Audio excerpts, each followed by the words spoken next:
Welcome back. తెలంగాణలో ఓవైపు SIT విచారణ హోరు, మరోవైపు మున్సిపల్ ఎన్నికల ప్రచార జోరు. ఒకవైపు సిట్ విచారణకు సంబంధించి చూస్తున్నాం. గత కొన్ని రోజులుగా ఎటువంటి విమర్శలు, ప్రతి విమర్శలు మనం చూస్తూనే ఉన్నాం. ఎన్కౌంటర్స్ అన్నీ కూడా మనం వింటూనే ఉన్నాం. అట్ ద సేమ్ టైం ఈ ఎన్నికలకు సంబంధించి కూడా ప్రచారంలో భాగంగా ఈ సిట్ విచారణ అంశం పదే పదే తెరపైకి వస్తోంది. అట్ ద సేమ్ టైం పాలనాపరమైనటువంటి అంశాలు కూడా మాట్లాడేటువంటి అవకాశాలు ఉంటాయి. ఒకవైపు బీజేపీ అంటోంది ఇవి కాంగ్రెస్ వైఫల్యాలు అంటూ ప్రజల ముందు ఇది ఛార్జ్ షీట్ అని చెప్పేసి బీజేపీ నేతలు ప్రచారం చేస్తున్నారు. సో ప్రభుత్వం పైన తీవ్ర వ్యతిరేకత ఉంది, మా వైపే ప్రజలున్నారు అని చెప్పేసి బీఆర్ఎస్ అంటోంది.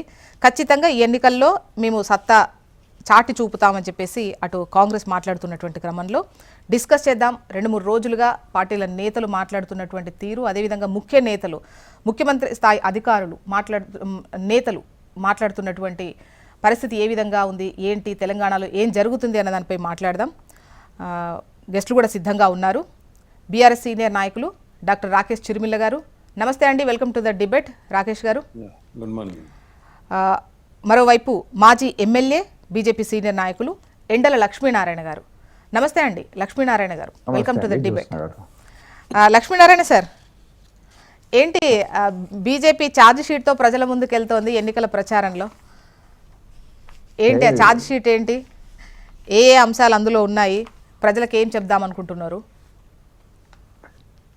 ఏదైతే మేనిఫెస్టో పెట్టుకొని ఎలక్షన్లో ప్రజల ముందుకు వెళ్ళింది కాంగ్రెస్, పెట్టిన మేనిఫెస్టో మరి అమలు విషయంలో ప్రజలను మోసం చేసింది. మరి ఇప్పుడు అధికారంలో 2 ఏళ్ళు ఉన్న తర్వాత, 2 ఏళ్ళ పైబడి అధికారంలో ఉన్న తర్వాత అమలు అనేటువంటి విషయంలో ప్రజలను డిసీవ్ చేసినటువంటి పరిస్థితిని, మరి ఇక్కడ ఉన్నటువంటి జరుగుతున్నటువంటి కరప్షన్ ఏదైతే ఉన్నదో అది, డెవలప్మెంట్ లేకపోవడం అనేటువంటిది, ఇవన్నిటిని ఆధారం చేసుకొని ఛార్జ్ షీట్ చేయడం జరిగింది. అర్బన్ ఎలక్షన్స్కు ఇవాళ వెళ్తా ఉన్నా, మహిళలకు ఇస్తామన్న 2,500 రూపాయలు ఏమైపోయినాయి, ఆటో అన్నలకు ఇస్తామన్న 12,000 ఏమైపోయినాయి, మరి ఏదైతే పెన్షన్లు ఇస్తామన్నారు వాటి సంగతి ఏమైంది, పెన్షన్లు 2,000 4,000 చేస్తామన్నారు, మరి వాటి సంగతి ఏమైంది, అసలు పెన్షన్ రాని వాళ్ళందరికీ కూడా పెన్షన్లు ఇస్తామన్నారు, వాటి సంగతి ఏమైంది, మరి వాళ్ళ మున్సిపాలిటీలో ఉన్నటువంటి రోడ్ల పరిస్థితి ఏంది, డ్రైనేజ్ పరిస్థితి ఏంది, లైట్ ఈ కరెంటు బల్బులు కూడా రీప్లేస్ చేయని దుస్థితి ఏంది, మరి ఉద్యోగాలు ఇస్తామన్నారు, యూత్కు ఏదైతే ఉద్యోగాలు వచ్చే వరకు సపోర్ట్ చేస్తామన్నారు, అంటే ఏదైతే నిరుద్యోగ భృతి ఇస్తామన్నారు, వాటి సంగతి ఏంది, మరి ఇవాళ అవినీతిని చీల్చి చెండాడతాం, పాత ప్రభుత్వంలో జరిగిన అవినీతిని బయటకు తీస్తాం, వాళ్ళని లోపలేస్తాం అన్నారు. ఇప్పుడు అవినీతి లోతుల్లోకి వీళ్ళు పోతున్నారు, అవినీతిలో ఊబిలో కూరుకుపోతున్నారు, 1,000 కోట్ల అవినీతికి పాల్పడుతున్నటువంటి పరిస్థితి ఉంది. వీటన్నిటి మీద కూడా మరి భారతీయ జనతా పార్టీ ప్రజల్లోకి మరి విషయాలను వివరంగా తీసుకెళ్తూ ఈ మోసాలను ఎండగడుతూ ఈ ఛార్జ్ షీట్ను రిలీజ్ చేయడం జరిగింది. ఏవైతే ఇవాళ ఎలక్షన్స్ నీతికి అవినీతికి మధ్య పోరాటం జరగబోతున్నది. మరి ఏదైతే అభివృద్ధి ఆధారంగా ప్రభుత్వం నడిపిస్తున్నటువంటి భారతీయ జనతా పార్టీకి అభివృద్ధి కుంటుబడి మాటలకు పరిమితమైనటువంటి పరిస్థితికి వ్యతిరేకంగా పోరాటం జరగబోతా ఉన్నాయి. గత ప్రభుత్వం అవినీతికి పాల్పడ్డటువంటి కారణంగా ప్రజలు పక్కన పెట్టినటువంటి పరిస్థితి ఉంది. మరి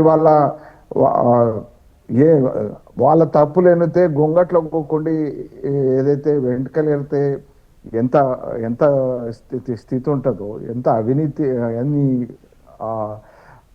అంటే ఇచ్చినటువంటి హామీలన్నీ కూడా రాష్ట్రం ఉన్నటువంటి ఆర్థిక పరిస్థితిని బట్టి ఒక్కొక్కటి అమలు చేస్తున్నాము, ఆ దిశగా ముందుకెళ్తున్నాము, ప్రజలకు సంబంధించి వాటిని వివరించే ప్రయత్నం కూడా చేస్తున్నాము. సో ప్రజలు మా వైపే ఉంటారు అన్నటువంటి నమ్మకంతో కాంగ్రెస్ ఉంది కదా. రాష్ట్ర ఆర్థిక పరిస్థితి జ్యోత్స్న గారు, వీళ్లకు ఎన్నికల ముందు హామీలు ఇచ్చేటప్పుడు ఈ రాష్ట్ర ప్రభుత్వం యొక్క ఆర్థిక పరిస్థితి అక్షయపాత్ర లెక్క కనబడ్డది. ఆ తర్వాత వీళ్లకు ఇది ఖాళీ కుండ లెక్క కనబడ్డది.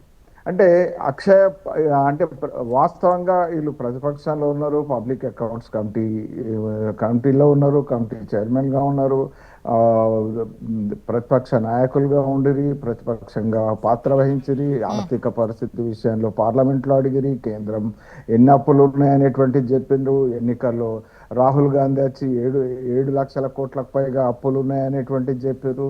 మరి ఆదాయము, ఖర్చు, అప్పులు ఇవన్నీ కూడా ఎరిగిండ్రు. వాళ్ళకి గతంలో పాలనలో ఉన్నారు, ఇప్పుడు ప్రతిపక్షంలో ఉన్నారు, వివరాలన్నీ తేట తెల్లంగా ఉన్నాయి. ఉమ్, మరి అప్పుడు అక్షయ పాత్రగా ప్రజలను భ్రమింపజేసి ప్రజల ముందు 420 హామీలు ఇచ్చినటువంటి వాళ్ళు, 6 గ్యారంటీలు, 420 హామీలు ఇచ్చినటువంటి వాళ్ళు, అంటే తెలిసి ప్రజలను మోసం చేసి అధికారంలోకి వచ్చిననేటువంటి విషయం ప్రజలు జీర్ణించుకోలేకపోతున్నటువంటి పరిస్థితి ఉంది. ఇది మోసంగా ఇది ధోకేబాజు సర్కార్కు ప్రజలు కర్రు కాల్చి